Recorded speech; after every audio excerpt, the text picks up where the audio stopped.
Welcome to the Horror Unmasked podcast, where we unmask the monsters and explore the lore. I'm Amber. And I'm Lily. And today we will be dissecting Hereditary.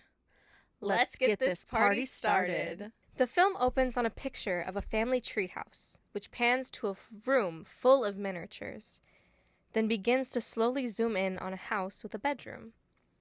The bedroom becomes real, and suddenly a man named Steve walks in to wake his son, Peter. The dad then goes to the treehouse to find his daughter, Charlie, asleep, where he scolds her for being out in the cold. The scene then changes to an unsettling portrait of an older woman, Ellen, revealing the family is at a funeral of Annie's mother. Annie is at a podium talking about how estranged her and her mother were, even though they lived in the same house, and immediately things are off. Annie points out how there are more people who came than expected. When the family gets home, it is revealed that the miniatures in the house were created by the mother, Annie, who was working on a major project for an exhibit. While Annie was looking through the boxes of her mother's things, she gets an unsettling feeling that something is watching her. Charlie is then seen at school, where a bird flies into the window, breaking its neck and falling into the bushes.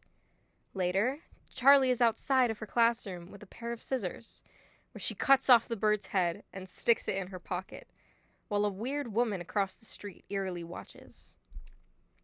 As Annie wanders around the house, she finds that her mom's door is wide open, where she enters to find a strange triangle on the floor. While going to ask her husband about it, Steve is in the middle of an unusual call, where the funeral home is telling him that Ellen's body is missing, but he hides it from Annie. Racked with grief, Annie decides to go to a support group meeting. At the support group, Annie spills a bunch of information about her family and herself. She reveals that her mom had DID and that her brother killed himself because their mom was trying to, quote, put people inside of him. Annie also admits that she used to sleepwalk, and one night when her children were young, she woke up drenched in paint thinner while standing over her children's beds, holding a lit match. Next, we find Charlie in her bedroom, making a creation of the macabre. We suddenly see a strange blue light that draws Charlie to the window, then outside where she finds a naked woman sitting in a field surrounded by a circle of fire. The mom then finds Charlie outside and brings her straight home, upset that she wasn't wearing shoes. Worried about Charlie, Annie forces her to go to a party that her brother Peter was invited to that day. As the siblings drive to the party, they pass a post with a bizarre symbol etched into the back. As Peter and Charlie arrive, right off the bat, spoiler alert, shit hits the fan.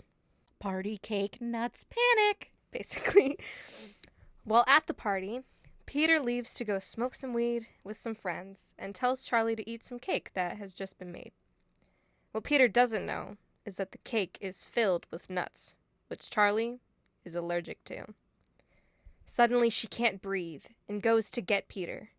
In panic, Peter carries her to the car, rushing to take her to the hospital. Going as fast as his shitty car can go. On the way there, since Charlie can't breathe, she decides to stick her head out of the window for air. All of a sudden, a deer appears in the road, where Peter swerves, and Charlie's head gets lopped off by the same telephone pole as before. In a drug-fueled state of shock, Peter can't even look in the rearview mirror at his sister's decapitated body. After he collects himself the best he can, he keeps fucking driving home. When he gets home, he goes to bed and leaves his mother to find Charlie's body in the back seat the next morning. All we hear is her blood-curdling scream, where the next shot is the bug-infested, decapitated head of Charlie on the side of the road. Ew. We then see the family attending Charlie's funeral. When the family gets home, they each express their grief in different ways.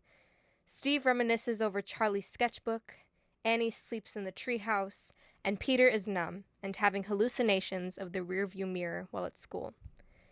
In order to calm himself, he goes smoke some weed with some friends under the bleachers, which instead makes him think of the night his sister died and sends him into a panic attack. When Peter gets home, Annie is sitting in the car and leaves to go to another support group meeting. When she gets there, she backs out last minute. She is then stopped by a woman named Joan, who tries to console Annie by telling her she's not alone in her grief, then provides her with her contact information. Later, we see Annie is working on her miniatures, and an unseen force knocks over a bottle of paint onto Joan's phone number, leading Annie to go visit her. During her visit, they talk about grief over tea, where Annie pulls a tea leaf from her mouth in the shape of a strange symbol. Back at the house, wanting to check on Annie, Steve comes into the miniature room, where he finds his wife recreating the scene of Charlie's death. Real fucked up. Then at dinner, the tension between the family rises, where Annie finally snaps and explodes at Peter, blaming him for Charlie's death. Peter stands up for himself, claiming that his mom shouldn't have made her go with him. Later, in the parking lot of a craft store, Annie coincidentally runs into Joan, who claims to have found a way to communicate with the dead. Skeptical that it'll work, Annie follows Joan to her house, where they begin a seance to speak with Joan's grandson. Freaked out, Annie tries to flee, but is stopped by Joan, who instead gives her the steps for the ritual and a candle. When Annie gets home and goes to bed, she discovers ants are in the bed with her. She follows the trail of ants to her son's room to find that he has been engulfed by the ants and tries to scream but cannot. So gross. Peter then wakes up to alert his mother that she had been sleepwalking, when she suddenly blurts out that she never wanted Peter and tried to have a miscarriage. The scene then goes to a flashback of Peter and Annie covered in the paint thinner with a lit match, when Annie suddenly wakes up to reveal it was just a dream.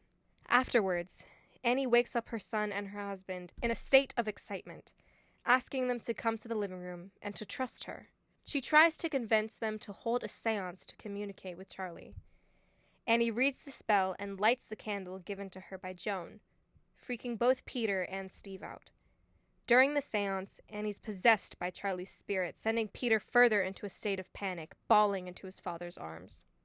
While at school, Peter sees the same blue light that Charlie had seen near the beginning of the movie, causing him to see strange visions and act erratically. Annie is at home when she gets a call from Steve, who tells her that Peter called him in a state of panic, thinking that a vengeful spirit is pranking him. After that phone call, the exhibit leaves her a voicemail, giving their condolences and talking about extending the deadline, causing Annie to snap and destroy all of the miniatures in her workspace. Later, Annie finds Charlie's sketchbook actively being filled with images of Peter's demise. While Annie discovers this, Peter has a vision of Charlie. Attempting to fix her mistakes, Annie throws the sketchbook into the fireplace, when all of a sudden a mystical fire runs up her arm, causing her to retrieve the sketchbook, putting the fire out. Determined to save her son, Annie goes to Joan's house, who is not there. The audience then gets a peek inside, where there is an altar with a familiar bird head on top of a figure. Freaking out, Annie goes home and rummages through all of her mother's boxes. She then discovers a book with a highlighted section about Payman, one of the kings of hell, along with pictures of her mother with Joan, and many other cult-like visuals. Annie, at this point, believes that her family is cursed. In her search for more information, she goes to the attic, where she finds a headless body and a strange symbol on the wall written in blood.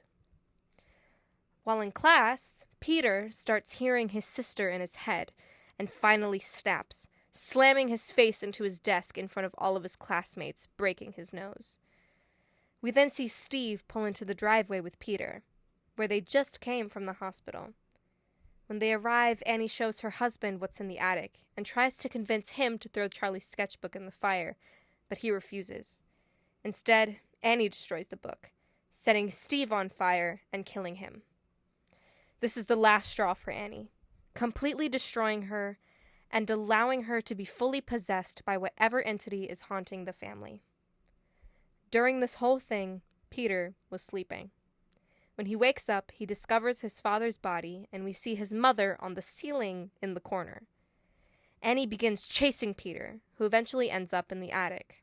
Spoiler alert. Skip ahead. His mother slamming her head repeatedly on the attic door, trying to get in. Don't like that. Peter then also discovers an outline where the body was in the attic, and a bunch of random naked people. All of a sudden, Peter sees his mother floating in the attic, sawing off her own head. Completely broken down, Peter throws himself out of the window, where the same blue light throughout the film possesses his lifeless body. When he wakes, he stands up to see his mother's headless body floating up towards the family treehouse, where he follows. In the treehouse, there are multiple naked people bowing down to a statue of Charlie's head with a crown, and Annie and Ellen's headless bodies. Peter stares at the scene, while Joan places the crown on his head.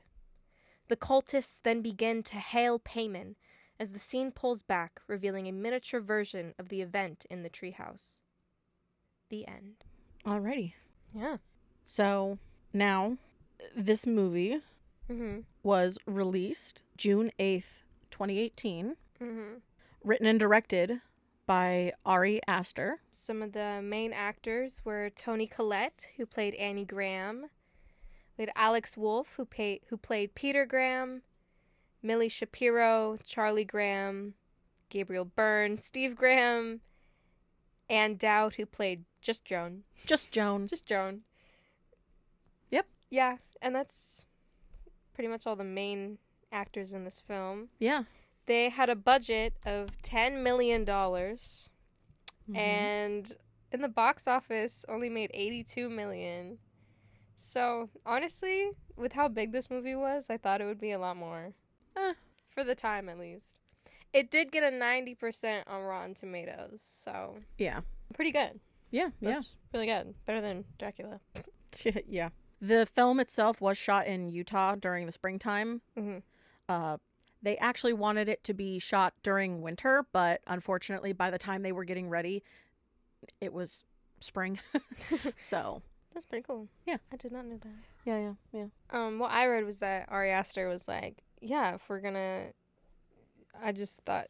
What I read or saw was that he just really loved how eerie but beautiful Utah was. So I wasn't... That's pretty cool. Yeah. It's kind of like an added bonus as to why that addition happened to it. Because I like that it was in spring. the thing is the reason why it was originally going to be done in winter is because it would have just made the film more bleak and more depressing. Yeah. But so springtime, they had to adapt. It really would have, because according to Ari Aster, he actually wanted this to be like a family drama first. Like when he was pitching the movie, he didn't want it to be horror. He wanted it to be a family drama. So if this man put it in winter, that would make the whole thing even worse. Well, I mean, okay. So some of the stuff that I found out was actually that when he was first writing it, he actually had like multi-page precursor to the history of what happened before. Like before the film, what happened.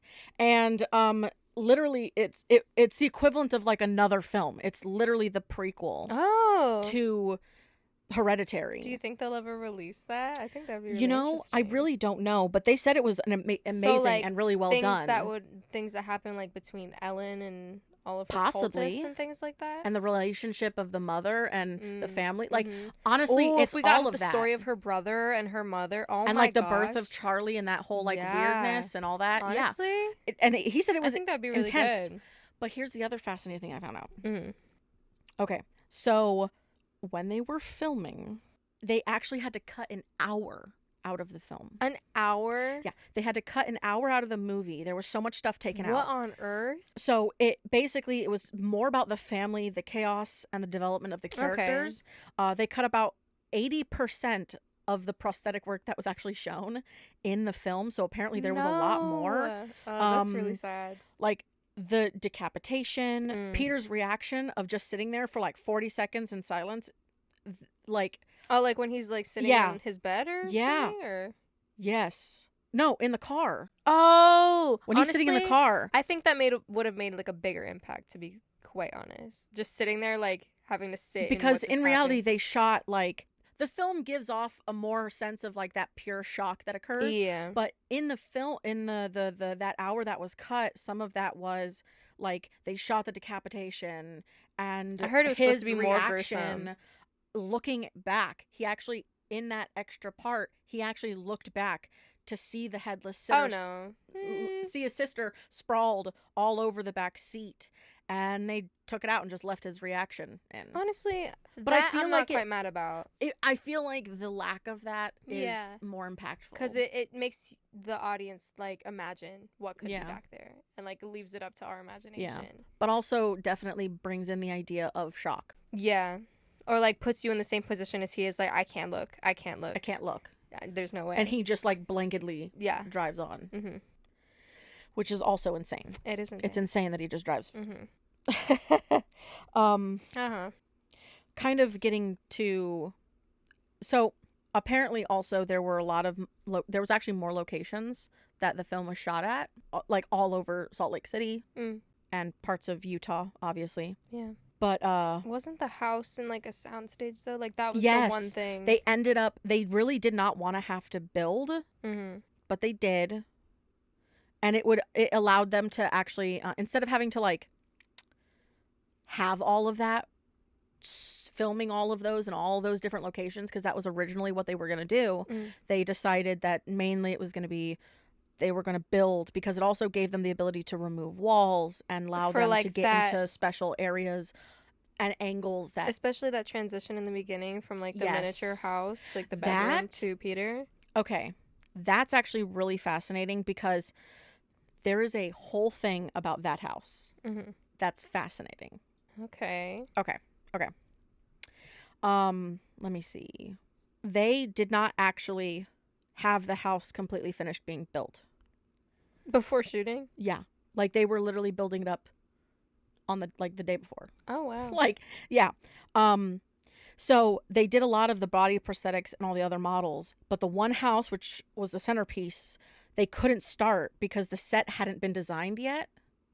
So they were actually behind in building the set, because of the miniature. And because of this, the miniatures were slowly being built. They had just like separate pieces. The set had to be built first, and then the miniatures to go off of. And they had to build a 9 foot tall. It's 9 feet tall dollhouse. Yeah. Wow. Each individual section was built separately, so they actually all didn't completely fit. Girl, that's in about the box, the height of the ceiling. And yeah, they literally They built the house in the last 10 days before it had to be on set. Wow. It was the one piece that wasn't meant to be smashed in the whole miniature. So it's the only thing that was in that room that didn't get destroyed. Which is very ironic. Which is also... because that's the one thing that really did get destroyed. Their whole family. It did. Their household fell apart. Yep. But it's also fascinating because in that first shot, they actually had to go in and cut that wall out, because you're looking at the front of the house. That wasn't a removable wall. They didn't realize they had to have it removed. So they actually had to cut it out and then fix it so that it would look right. Oh, wow. So when they had that first intro scene, that it would actually make it look right. So it could be filmed. So you have to think, all the prosthetics, everything else got built, and in the last 10 days before they had to shoot, that house was built. That's crazy. And it didn't all fit together to begin with. They had to kind of like make the frame make it make sense. Which is fascinating. What I love is that apparently Ari Aster had all of the shots and this whole film mapped out in his head for 2 years before they started filming. So the fact that they didn't have everything built like the day before they started shooting. Yeah. Wow. Yeah. And it's crazy because even in the whole film itself, like, so a lot of the colors that they used, specifically a lot of the green that was in the film, that was inspired because of the fact that it was springtime. Yeah. But they also realized that what they wanted was a saturation that was closer to the mid to dark tones, so that the undertones of like blacks and grays, and when the lights are on, things are bright and fine, but when the lights are off, it gets really, really dark and ominous. Which so they did. Yeah, and then but it's the green. It was kind of inspired by the idea of like awakening of spirits that are coming, and so using green to say like something is erupting from the earth and blossoming. Oh. So it's the idea of, you know, the birth of this thing happening, and like the slow roll of it, like the growth and the unfortunate decay of Peter's mind and psychological state. Because God, that poor effing boy, That poor boy. fucking kid, man. He went through a lot. Yes. Although yes, he did. I know you say justice for Peter, but also for Steve. Well, yeah, Neither of them deserved what happened. No, not at all. Yeah, that scene. I mean, shit. Where Steve is breaking down in the car. The truth of the matter is, none of them really deserved what happened to them. It's true, but man, and there's a theory that Charlie. So there was always a back and forth about the idea of whether or not Charlie had a soul and was also in addition to also Payman, or only Payman. When she was born, there's the idea that she was purely just Payman. Yeah. Payman was the only thing that was in there. And so personally, all of that, I think you just yeah. What? I'm Payman. No, Jesus. I'm totally kidding. No, thank you. No, I personally think that Charlie was just Payman the whole time. Yeah, but you know, being born into a body, you know, as Payman, growing up with the family, you're probably even he has as Payman. But even as Payman, you have to be, because of the reason why it went wrong is because it has to be a male. Mm-hmm. And so when it was a female that was like born, it was an oh no situation. Yeah. And also it's fascinating because it almost makes that end scene more impactful. Minor spoilers if you guys skipped the ending. But it's definitely the impact of Payman, the idea that Payman maybe has grown up with Peter as a sibling and cared. Yep. And then for that to happen and to realize the ramifications of what it required, like regardless of his like kingly hell stature, that's another thing. To grow as a human being with emotions and feelings, that emotional, like you could see them tearing up and being like very sad. It seemed mournful instead of like happy that this happened, you know? So I guess that's why people might say that it was also Charlie in there. But when I was doing you know, my lore research, apparently King Payman, not very well known, at least before this movie. In occult traditions, I'm just going to talk about all that I had research for. He's depicted riding a camel. That's so cute. Wearing a crown and holding a scepter. Obviously he's one of the kings of hell, and in some interpretations he's devoted to Lucifer, who we also know as Satan. Yep. There are many interpretations of him, but many say that he's associated with knowledge of arts, science, the manipulation of minds, and influencing actions. He's described in multiple grimoires, but most famously a grimoire called The Lesser Key of Solomon. This book of magic dates back to about the 17th century and discusses different aspects of demonology, magic, ritual summoning. But in this book, specifically, it says, quote, that Payman can teach all arts and sciences and other secret things. He can discover unto thee what the earth is, and what holdeth it up in the waters, and what mind is, and where it is, or any other thing you mayest desire to know. He giveth dignity, and confirmeth the same. He bindeth or maketh any man subject unto the magician if he so desire it. He giveth good familiars, and such as can teach all arts. And honestly, that does not sound like a bad guy to me. Look, sorry for all of the religious Christian people who may possibly be listening. Right. All Satan or Lucifer did was provide humanity with knowledge. it was God who did all the rest of that shit that fucked us all over. Right. But it's the temptation of blah, blah, blah, blah, blah. But the problem is that it's the idea that an individual who was already rebellious against decided humans have the right to know. Yeah. And so, but because that was against God, God was like, well, fuck you. Now you're a fallen angel. And also... And condemned to hell. Oh, also, women, you have to bleed. Right. Fuck you for that.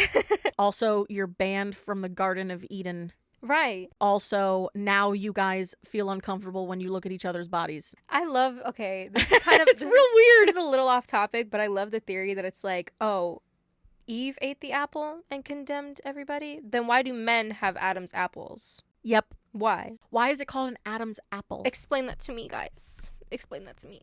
It's because you choked on it and then lied about it. Yep. That's on you. Yep. No. I do want to say, when I was trying to look up more lore about Payman and, like, how to summon him, oh my God. All right, listen. Well, here's the thing, because I was like, all right, did the movie accurately do everything? Like, is it that you need decapitated heads and it needs to be a male body or a male host and all of these this kind things? of stuff. And I shit you not, all of the power in my house went out when I was searching for it. Girl. And faltered so badly. So I guess that was a sign to just not go looking for that information. Girl, we've already fucking explained this. I tried to explain this to you before. I'm just saying. You are trying to get into the spiritual... I was not trying to summon him. world. I was not trying to summon him. I just wanted to know, was it accurate? Yeah, research is still curiosity of touching that other veil. But it freaked me out because, like, the AC went off. It was dead silent. Yeah. I was like... That was every guide possible blocking you and protecting your ass. Yes, it was. It was so scary. I was sitting there FYI, we are highly spiritual individuals. Yes. Yes, we are. So when that happened, oh boy. Oh boy. Like, I was literally in the middle of looking up how to summon Payman, hit search, and the second I clicked it, power went out. Yeah. And I'm not kidding about that. That is exactly how it went down. Yeah. And it freaked me out so bad. I was done. I was done with my research. Yeah, I said, fuck goodbye. that. Never mind. Never gonna put that into a search bar ever again. No. No, thank you. I deleted my search history. So if you ever want to look that up, maybe don't. Maybe don't.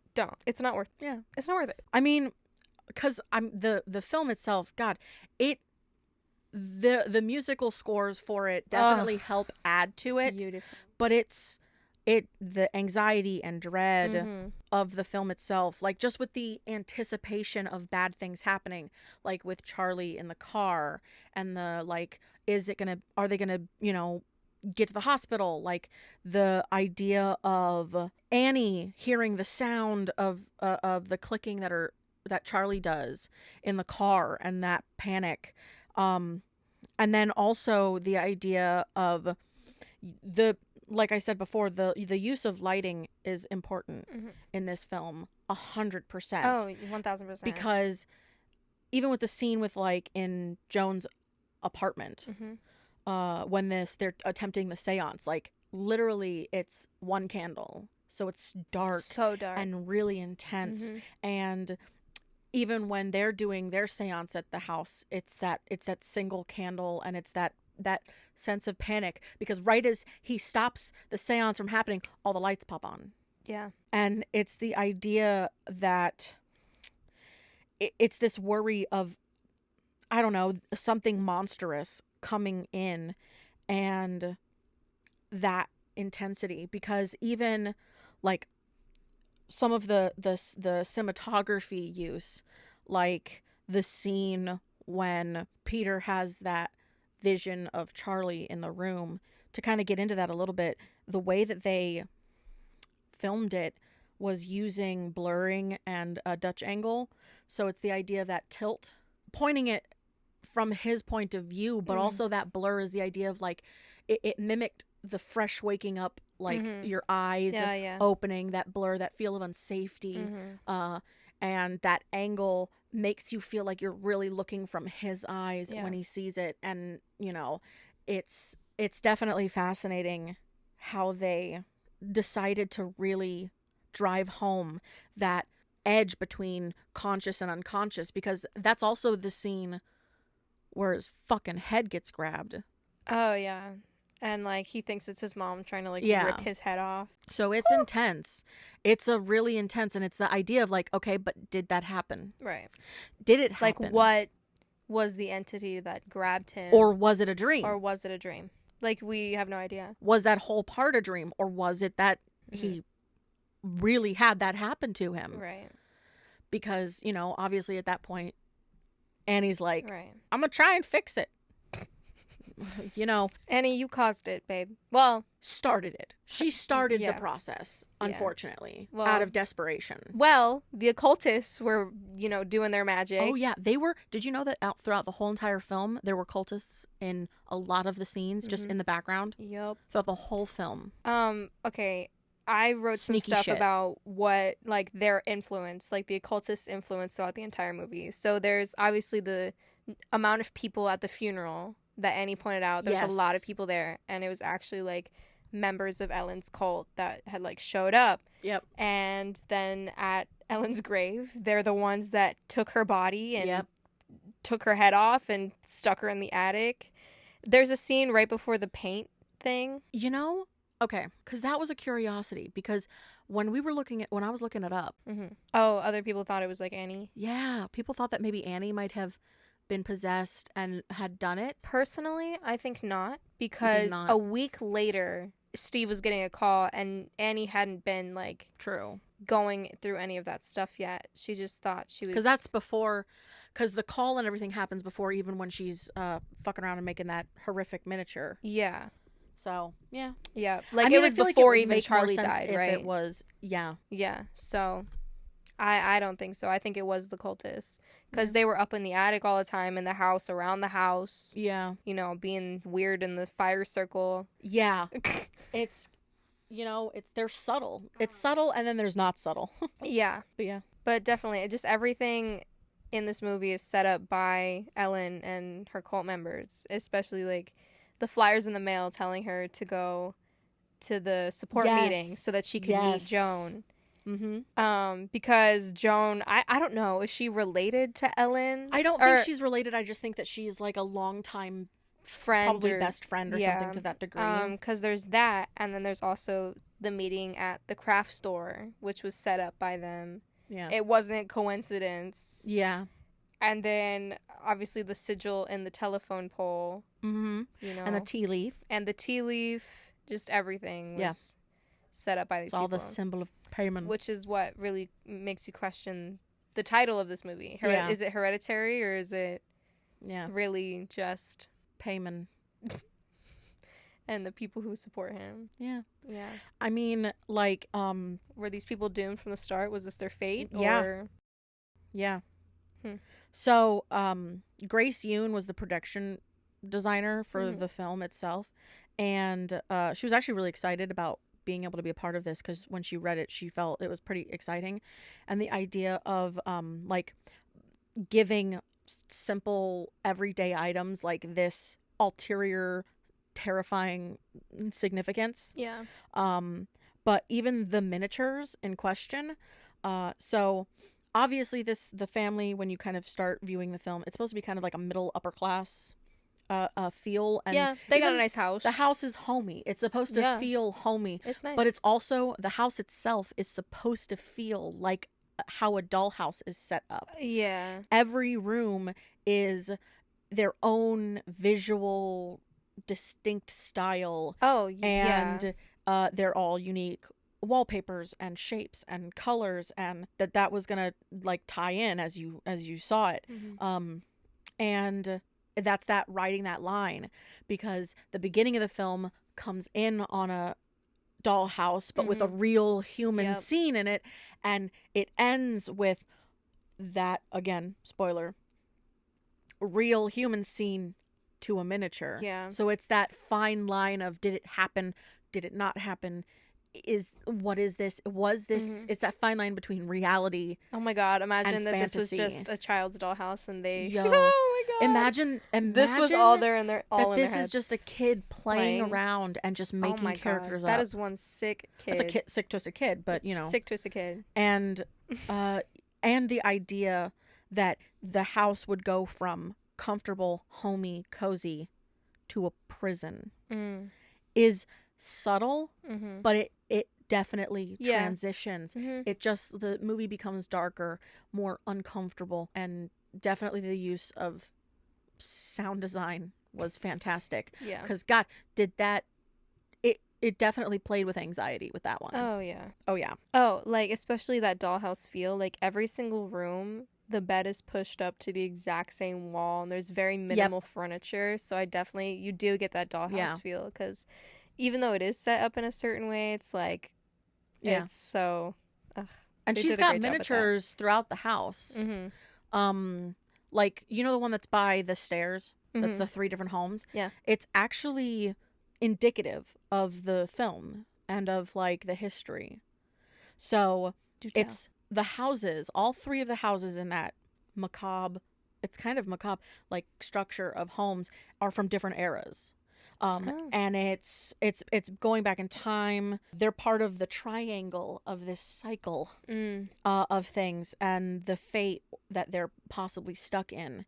And it represents previous work, but it also represents different decades of possibly, like, her mom, maybe the first home, and then the second home, and then the now home. It's like all of that. It's those the dark followings. As explained in the film, they have a very dark family history. And clearly the mother tried to do the payment thing with her own brother. Which is crazy. I feel like the idea that he may have taken his own life on purpose. Because he knew that she was trying to pull shit.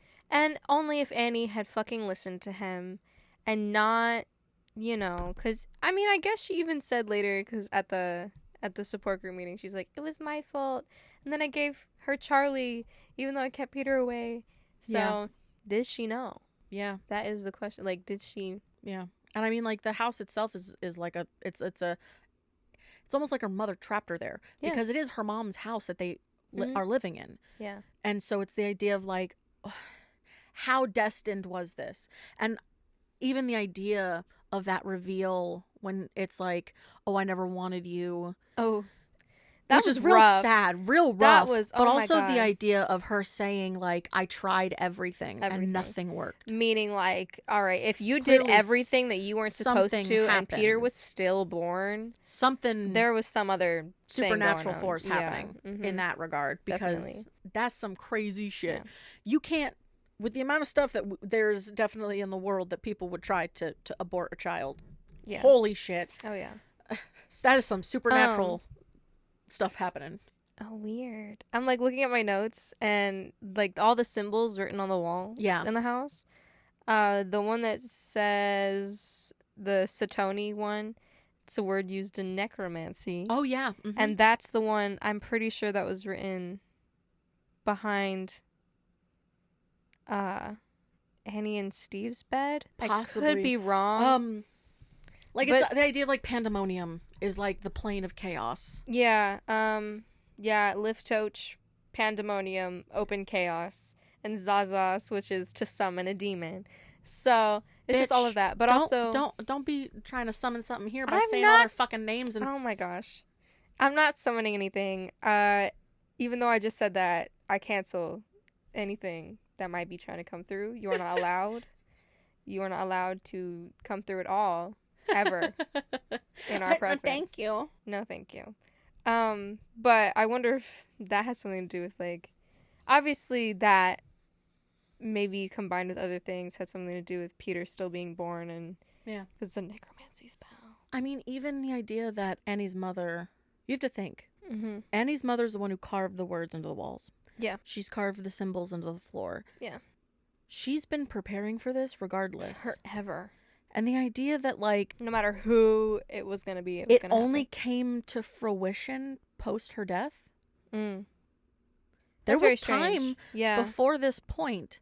Like, did they wait specifically because they knew they needed the decapitated body? Right. But why didn't they just use any of the other cultists unless it specifically had to come from that bloodline?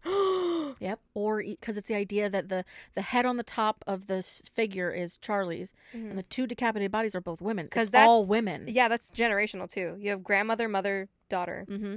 Mother, maiden, and crone. Oh! Yeah, we cracked it. We cracked the code, guys. Hell yeah.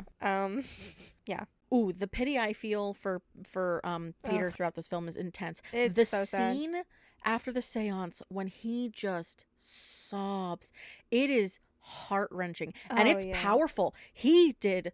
Oh my God. Really, I swear to God. Praise to Alex Wolff. He 1000%. Fucking sold that scene.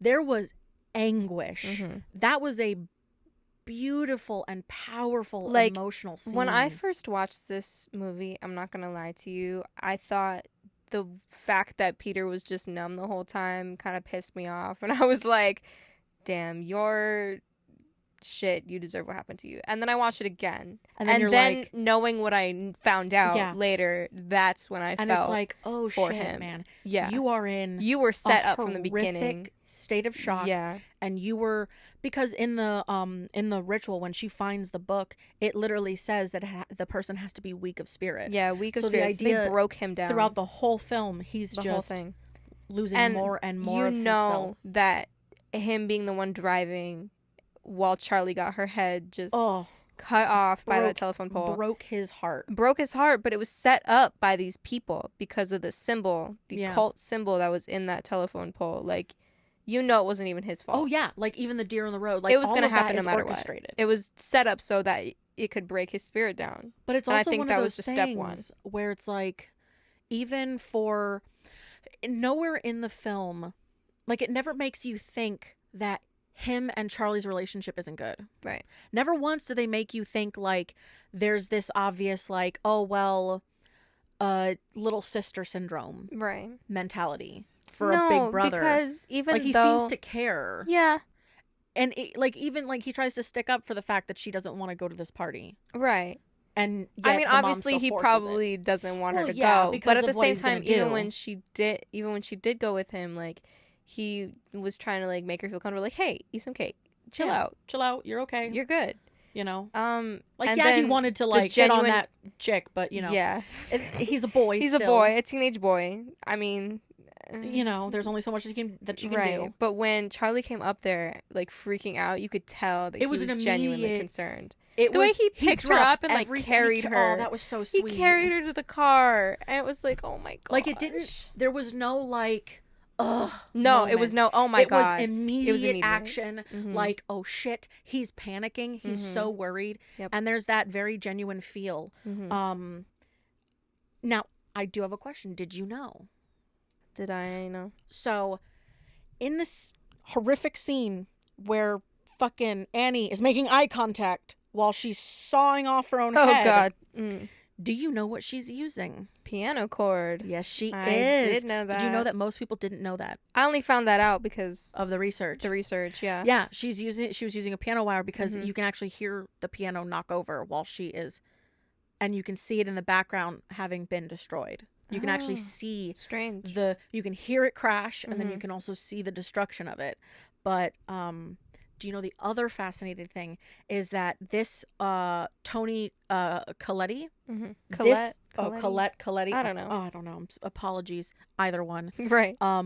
This literally, this was the first time she had ever been in prosthetic makeup. Wow. They pumped 3 gallons of blood out of her neck. Wow. That's a lot. She loved it. She thought it was fun. Which is ironic because you know what I found out? They actually have a picture of her with a white shirt and she's just smiling. That's so ironic because I found out that Toni before this film told her she didn't want to do any more dark films. Like she wanted to stick strictly to comedy, but she read the script and she loved it, so she did it. So she wasn't going to do this. Oh, yeah. Because she didn't want to do any more dark think she would have missed out on wearing her first prosthetic. Right? Honestly, justice for Toni though, because not even nominated for anything. No, like, well, at least for an Oscar, but yeah, her performance in this, but yeah, insane. It's definitely it's a much more fascinating story. Like I've heard about Hereditary, but I never knew like what the story was about. Mm-hmm. I always made an assumption that it was gonna be some weird like.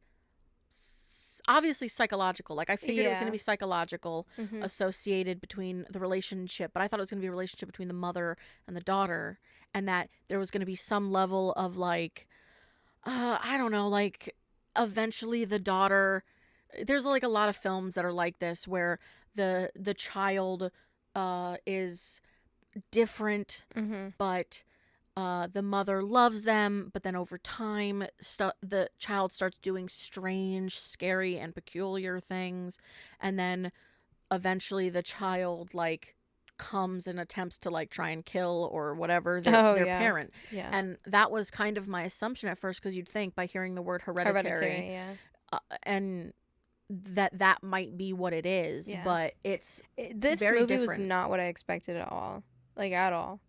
I don't know what I expected, but it was just, I definitely had to watch it twice to like it.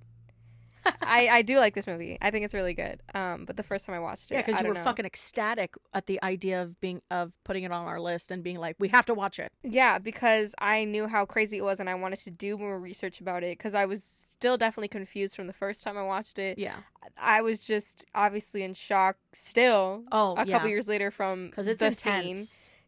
And just a few other things that happen within the film, like the fucking head banging on the ceiling. I blocked that out. Thank you. I blocked that out. I did. So seeing that again was my whole body was like, no. That was oof. Yeah. Oh my. Speaking of head banging, so when Peter slams his head into the desk.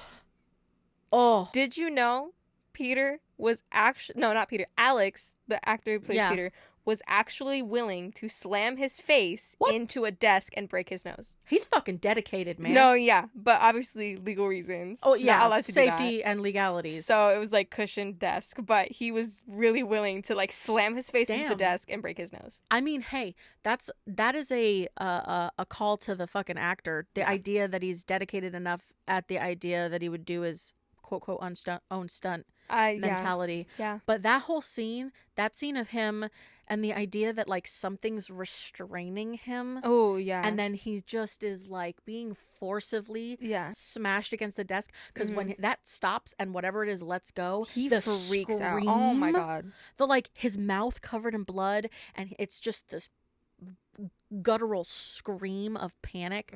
Holy shit. Yeah. They really sell the panic and pain in this film. Absolutely. Like even the use of the blue light as, because the blue light the whole time is Payman. Yeah. Fucking around trying to do some shit, since now he no longer has, which is weird. Now here's a fucking question. Yeah. Blue light. Payman is that blue light. Then what the fuck is that in the scene when Charlie's still alive? How do you mean? If Payman is Charlie, right, what the fuck is the light that attracts her that's the same light throughout the whole film? That's a great question. Because I'm like over here like, the fuck is that? Because even in the future in the stuff that I've looked up, like the blue light is 100% supposed to be Payman. So then maybe it's a thing where it's maybe Charlie Payman is like maybe Payman is like putting a signal out to pull Charlie in a direction. Yeah. But also, why would Payman want her to go outside and see some naked old lady in a circle of fire? Right. Like, what is the point of that scene happening? That's a great question. I don't really know the point of that scene. Like, seeing that she makes macabre, creepy shit is fine, but the idea of Payman needing or wanting to draw her outside to one of his own cultists is a little weird. It's a little strange.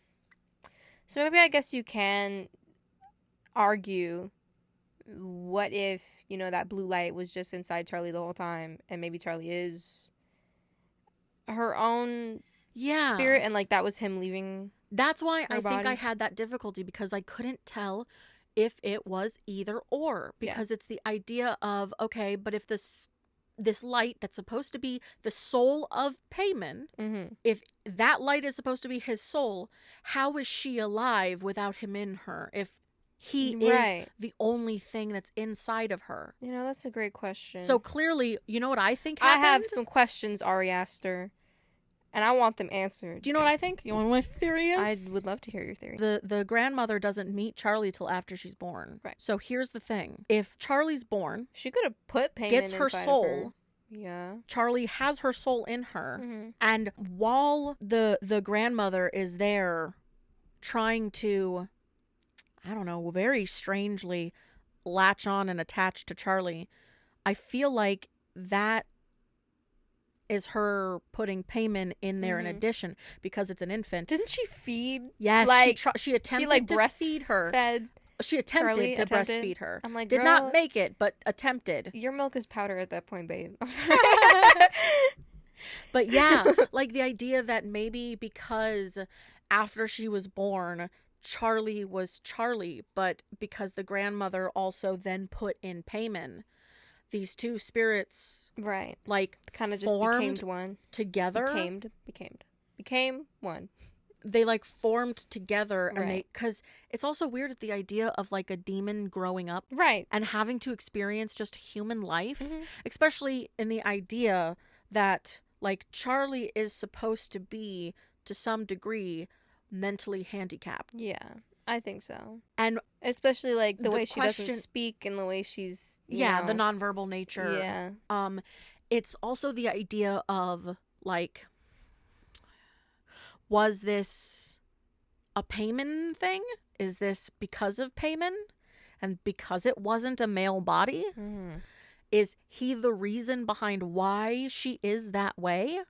Or is it just that's how she was? That's how she was. It's a great question. Like, did the corruption of the idea of it not being the correct kind of vessel be the degradation of it? Because I think so. There's a lot of shows and a lot of animes and all sorts of kind of stuff that always do, like, if the host isn't the proper type of host, they like slowly degrade over time. So it might have been that.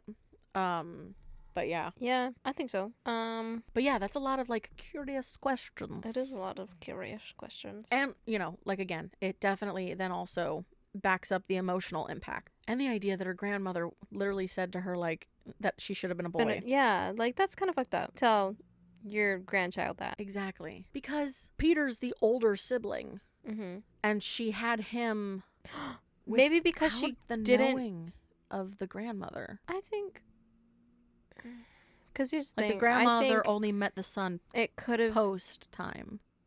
If Annie let Ellen into Peter's life when he was younger, he would have been number one, immediate, because she would have just put him in him. Yeah, but instead it was Charlie. Yeah.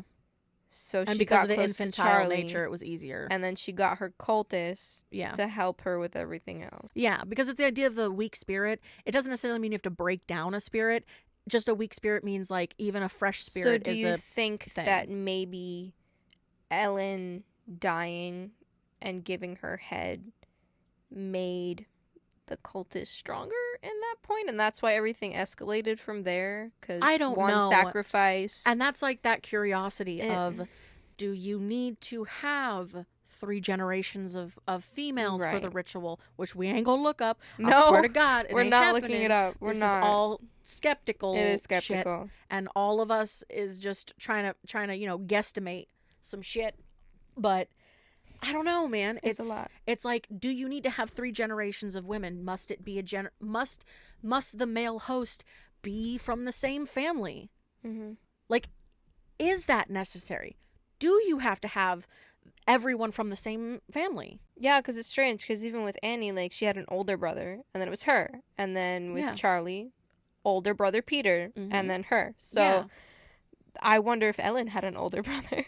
Possibly. We'll never know. But it's that weirdness of, like, clearly this hasn't been the first time this had to have happened. Right. If it exists in a book, it's been done before. So I wonder how often fix it and how they get rid of it, or like how they it's that send Payman back. Or was it ever successful? Was this the first time in recorded history that it was successful? Right. We don't know. We don't know. Also, why they all got to be naked? I'm sorry. Why do all the cultists have to be naked? And their nudity, they're just they want to. We don't need no nudie booty. I don't know. Maybe they just want to feel closer to Payman by being naked. Yeah, strip bare. Why not? That's real weird. It is real weird. Because here's the thing. That doesn't make any sense because Joan's wearing clothing. Yeah. Which makes me think maybe Joan, if she wasn't necessarily best friends with the grandmother, I would assume maybe either like the second highest in the order or something to that effect. Right. Yeah. Questions on questions. Serious things to ponder. Yeah. I don't even know. It's crazy. Yeah. I do want to talk about the family dynamic more. Yeah. Go for it. Especially since Aster was like family drama first. That's what he wanted. Yeah. Like when he pitched this idea. Like even the idea that the hour of filming that was cut out was the family drama. Right. So I guess that's where it would be more. I mean, you watch Hereditary and immediately it's a horror. I'm sorry. Yeah. It's horror. Yeah. It's creepy. Yeah. It's horrifying. It's supernatural horror. Yeah. So the fact that he tried to pitch it as a family drama is very interesting to me. But yeah. I feel like that's very off. Doesn't fit. It is a little off. But what I love is that the cast, like in real life, had very similar dynamics to the actual family in the movie. Because apparently Gabriel, who played Steve, yeah, and Alex, who played Peter, yeah, they had already worked together in like a family setting on another, it was easy for them to kind another of show fall into that. And apparently Alex and Millie who played Charlie, they went to the same school. Oh shit. They went to school together. Oh wow. Yeah. So that's like actually shocking. They had all those people. The chances of that happening. Right. Two very famous actors both just fucking went to school together. Like I know that that's common, but the idea for them to both be similar age range kind of, and for them to have been to school, like that's pretty cool. And then Tony, the only new person, which really reflects her being an outsider in the family dynamic. It really does make sense, which is so strange to me. I'm like, Bateman, are you at work here? No. I know, right? But I thought that was really cool. And apparently, even though Alex and Millie already knew each other, Aster had them like go out and like around Utah and like do different tasks around the town in character. Oh shit. So like Alex would take her shopping or go get food, and she would make it really impossible and really difficult for him, like not speaking. Oh yeah, because just acting you're like in character. And he just got really frustrated with her, like just doing simple shit. Yeah. And she would have to like make it unbearable. Yeah. But even though she would make things like that, I think it's still really cool that they showed that they did have affection for each other, I think. Yeah. In that film. So I don't know. It was really because you can't have siblings without some drama. Yeah. I would know as a person with siblings. I would still know even though I don't have siblings. Because you had me. I had you. So that's fun. Ooh. Yeah. 2 more things. Yes. About the scene. Yes. I think we all know what I mean by the scene. Apparently at the party. Oh, yeah. There are kids. Yeah. At the party. Yeah. Just casually watching a beheading video. Oh, shit. Really? Yeah. I want to go back and, like, confirm that. But Damn. apparently that they're just doing that in the background. That's fucking weird. And then, another interesting tidbit. Ari Aster. Oh, my God. So, Charlie's decapitation is almost exact to a real-life incident that happened in Georgia in 2004. No fucking way. Yeah. So, a man and his friend were driving home from a party, drunk. Yeah. Sounds about right. The friend poked his head out of the window. Like an idiot. But instead of having an allergic reaction, he thought he was going to throw up. So he stuck his head out the window. The driver swerved because he was drunk and near a pole, and a wire sliced off his friend's head. However, the driver was so drunk that he didn't notice his friend had been decapitated. He drove home, parked in his parents' driveway, and went to bed. Oh my fucking shit. But his friend was in the passenger seat. His friend was in the passenger seat. That means you just had a decapitated body just sitting right next to him. Yeah. The whole drive home. I don't know if this is true either. Yo. But you know. Fuck that noise. I'm pretty sure. Yeah. I read it in a little article. That's creepy as shit. It is creepy as shit. Oh my god. I was sitting here like, Ari Aster, why would you recreate that? Also, this is a real event from almost 20 years ago, and made a diorama. No. I don't care how you grieve. That's creepy. That's also, I don't care how you grieve. I agree with Steve. That's mortifying for your kid. Yeah. What if Peter did come in there and see that diagram? Reliving that's a time that and event. effort, and you dead ass just made something like almost in a level to shame Man him has for a it. panic attack just from smoking weed. I think him seeing a diagram of the actual event would have fucking thrown him over the edge. Just done for. But yeah, I thought that was crazy. Like, that's an actual thing that happened. But he was so drunk that he didn't notice and just went home. Oh my god. Yeah. So it's supposed to be kind of that idea of like shock and high. Yeah. In the film. Yeah. Is why he was like, you know. Like, he knew what happened. Yeah. But he didn't want to confirm it. But he didn't, yeah. So which is why that was cut out. I kind of feel like that helps to add to it. It's the idea that like he himself wanted to stay in denial about what happened. Yes, absolutely. Yeah. It's crazy out here. A24 movies? Bonkers. A24 is always great. Yeah. They have a lot of good shit. Oh, shit. Do we have X movie on our list? Maybe? I don't think we do. We'll have to double check that. But that's another A24 movie. I watched it last year. Yeah. Over the summer. I don't like the fact that it demonizes... I watched a couple of them, but yeah. It demonizes old people, so I don't like that. But the rest of the movie, it's actually not bad. Oh. Jenna Ortega's in it. Oh, cool. So, yeah. That's interesting. And then another girl, I forget her name, but she's like on the rise for horror right now, I think. Gotcha. But yeah, A24, man. Didn't they also do Midsommar? They've done a lot. Because I remember when this movie and Midsommar came out, it was like... There's a couple like film houses, like I've been looking up, like obviously they're not in this, but I've been looking up some like the Blumhouse films and things like that for us to future watch. Because there are just some fucking studios that really know what they're doing. Yeah, absolutely. So. I think A24 and Blumhouse are one of them, or two of them. Yeah, 1000%. They're just good. It's good. Hell yeah, my dude. So if you haven't seen this movie, go watch it. Yeah. We never explained that, but that's it's on HBO Max. So if you've got a subscription, go for it.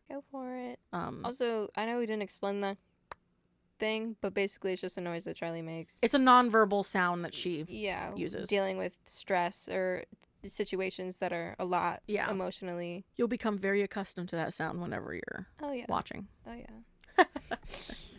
In ways that you weren't expecting.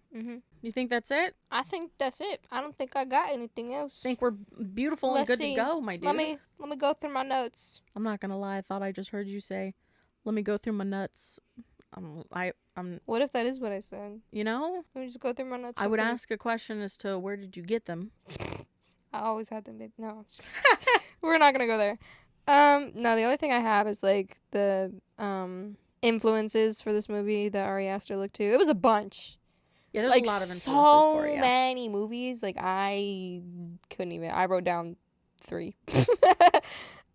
Which is like Rosemary's Baby, Don't Look Now, The Innocents, which are movies I don't think we have on our list except for Rosemary's Baby. Yeah, I'm not sure. And just many more, especially many more family dramas specifically. Yeah. It was a lot. Yeah. But yeah, that's it.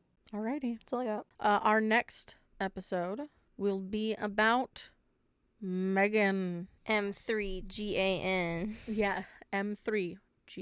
Alrighty, so our socials, as are classic. Instagram, Twitter, at Horror Unmasked. Listen to us SoundCloud, Spotify, iTunes at Horror Unmasked Podcast. And then also subscribe to our YouTube channel as well, which is Horror Unmasked Podcast. And I think that's it. That concludes this episode. So I guess the only question left to ask is, will you fear? Or will you fear not?